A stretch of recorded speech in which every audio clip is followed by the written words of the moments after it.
Lors d'une mission organisée en octobre 2023 à Madagascar, nous nous sommes rendus dans le quartier d'Ambatonja Fanjana, situé dans la ville haute. La pauvreté et la misère des personnes y vivant étaient frappantes. On est en direct du quartier Tana, donc nous sommes en pleine évangélisation, au cœur des quartiers pauvres. Donc nous sommes à la rencontre de la population et nous apportons l'évangile gratuitement. Prions pour les malades, prions pour les personnes nécessiteuses. On soutient aussi les personnes qui sont dans le besoin, qui ont faim. Et là, nous allons visiter une famille qui a demandé la prière à domicile. Donc, on y va. Ina ? Cette visite nous a conduits dans la maison d'un jeune homme appelé Tiour, que nous avons trouvé alité depuis des mois, car toute sa colonne vertébrale était cassée. Bonjour frères et sœurs, alors voilà, on est en Tananarive et dans un quartier très défavorisé, et on a rencontré cette famille qui a demandé la prière pour leur fils. Il s'appelle Tiour, si je prononce bien. Il a eu un accident, oui. Et maintenant il est paralysé, et il a quel âge? 23 ans, et on a été obligé de le sonder. Donc il a une sonde, je ne vais pas vous montrer parce que son papa voulait qu'on monte, mais moi je suis pas d'accord. Et donc voilà, donc je vais essayer de reculer, mais il n'y a pas trop de place pour vous montrer où vit, dans quel endroit vit la famille. Donc ça c'est son papa. Et donc voilà, frères et sœurs, où vit cette famille. Vous êtes à combien dans la maison? Un frère. Un frère? Vous êtes 3, 2? 3.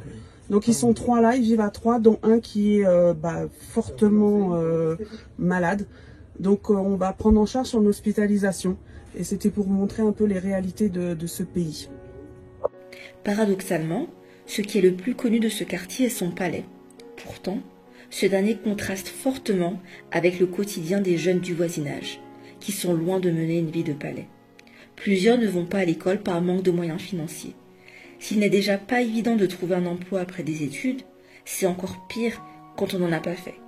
Sans perspective, la drogue est donc devenue le refuge de la majorité des jeunes de ce quartier. Pour s'en procurer, il faut bien entendu de l'argent, et n'en ayant pas, ces jeunes s'adonnent au vol, en commençant dans leur propre quartier. Et ce qu'ils volent à leurs voisins, ils le revendent souvent à d'autres voisins.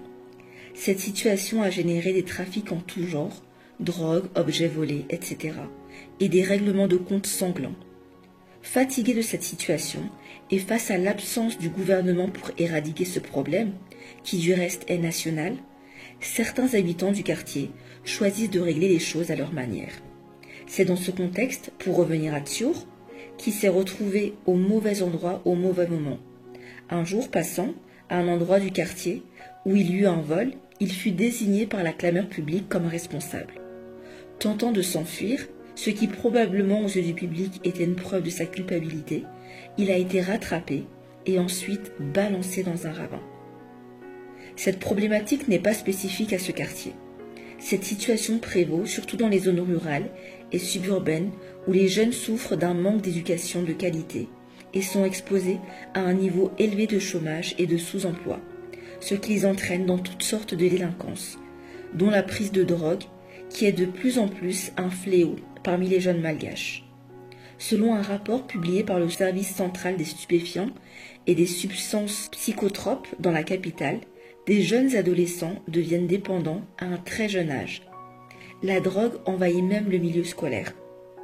Tabac, alcool, cannabis, drogue injectable ou en poudre, les jeunes sont de plus en plus exposés à leur consommation. Le trafic est certes faible, mais il existe. Un centre de désintoxication de la capitale a même révélé que ces services reçoivent près de 4 à 5 jeunes par jour, âgés entre 14 et 18 ans, pour une désintoxication. Et la situation risquerait d'empirer, car depuis la fin de la crise sanitaire et la réouverture des frontières, les trafics transnationaux ont repris.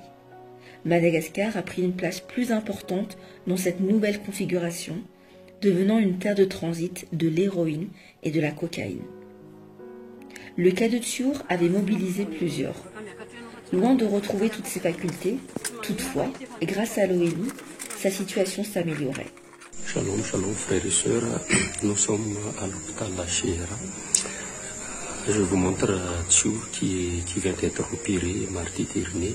L'opération a duré plusieurs heures, ça a commencé le 14 heures après-midi et terminé vers 21 heures. Actuellement, il est dans la salle de réanimation car sa situation est plus ou moins stable, mais des fois son tension artérielle est instable.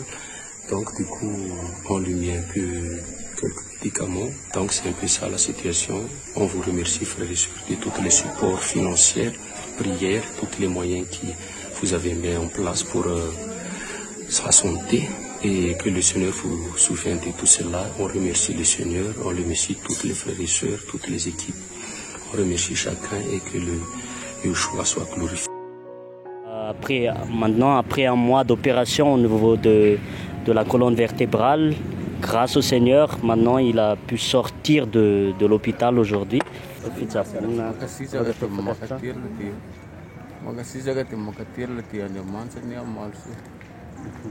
Donc il a dit, je vous remercie beaucoup et tellement reconnaissant par rapport à l'aide et au soutien et que le Seigneur vous bénisse encore de plus en plus. Amen. Amen. Cependant, malgré les efforts consentis pour lui venir en aide, celui-ci a été rappelé par le Seigneur. Sa mort, loin de nous décourager, a été une interpellation. Il s'est naturellement posé cette question. Que faire pour qu'il n'y ait pas d'autre Tchour?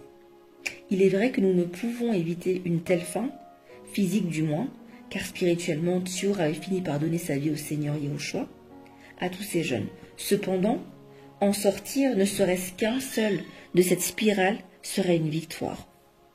Face à ce qui semble être une fatalité, d'autres jeunes du même quartier souhaiteraient s'en sortir, à l'exemple de Julio et Fan, qui ont accepté de nous partager leur réalité et leurs besoins, entourés de leur famille. Des initiatives sont mises en place pour tenter de venir en aide à ces jeunes gens. Des formations gratuites en anglais et en français, ainsi que des cours de couture sont proposés, en plus d'une assistance sociale globale. Des aides ponctuelles sont également fournies pour soutenir des jeunes motivés et déterminés à s'en sortir, tels que Fan et Julio. Ces actions peuvent sembler être actuellement qu'une goutte d'eau dans un océan de misère, mais elles peuvent apporter de l'espoir. Et comme on dit, l'espoir fait vivre.